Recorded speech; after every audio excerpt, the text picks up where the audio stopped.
વર્ષોથી તો બાબા બાગેશ્વર આ નામને કોઈ જાણતું ન હોય એવું શક્ય જ નથી. હવે સનાતન ધર્મના પ્રચાર કરનારાઓમાંના એક છે આ બાબા બાગેશ્વર, અને મોખરે છે એમનું નામ. તો હવે તે જ બાબા બાગેશ્વર ઉર્ફે ધીરેન્દ્ર કૃષ્ણ શાસ્ત્રી રાજકોટમાં આવી રહ્યા છે.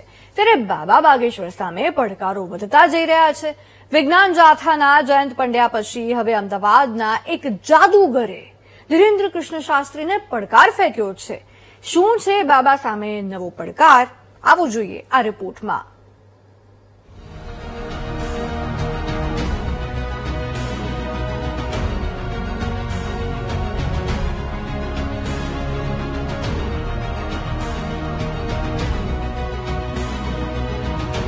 બાબા બાગેશ્વર દુખિયાના દુઃખ હરનાર, કરોડો ભક્તોની જેમાં આસ્થા રહેલી છે.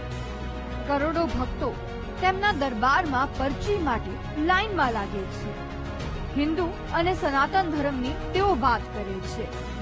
તે ધીરેન્દ્ર શાસ્ત્રી 5 જૂને રાજકોટમાં આવી રહ્યા છે.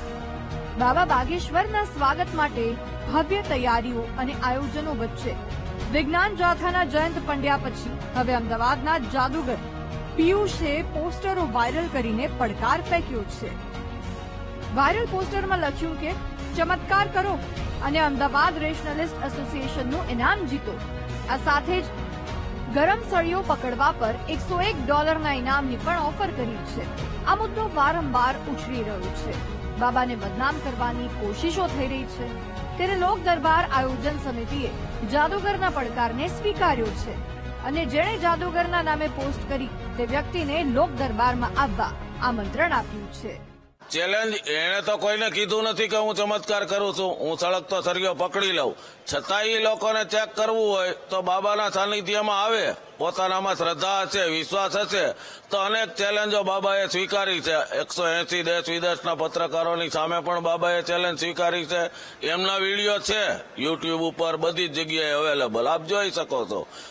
અનેક સમિતિઓએ બાબા ઉપર કેસ કર્યા હતા, કોર્ટના નિર્ણયો આવ્યા છે. એ તમામ વિડીયો પિયુષભાઈને ચેલેન્જ સ્વીકારવામાં આવશે. પિયુષભાઈનું ક્યાં ચાલતું હોય એ મને ખ્યાલ નથી, પણ પોતાની કદાચ પબ્લિસિટી માટે આજ મારે હાઇલાઇટ થવું હોય તો નરેન્દ્ર મોદી સામે આક્ષેપ કરું કે ડોનાલ્ડ ટ્રમ્પ સામે કરું તો હું પબ્લિસિટી મેળવતો હોઉં, તો એવું કદાચ એની માનસિકતા હોય. મહત્વનું છે કે પાટીદાર આગેવાન પરસોત્તમ પીપળિયાએ પણ સોશિયલ મીડિયા પર પોસ્ટ કરીને આ કાર્યક્રમને લઈને કટાક્ષ કર્યો હતો. પીપળિયાએ પોતાની પોસ્ટમાં આનંદો ભોળા ભક્તો લખીને ધીરેન્દ્ર શાસ્ત્રીના દરબારને અંધશ્રદ્ધાનો કુંભ મેળો ગણાવ્યો છે. જો કે ધીરેન્દ્ર શાસ્ત્રીના કાર્યક્રમનો આ પહેલી વખત વિરોધ નથી.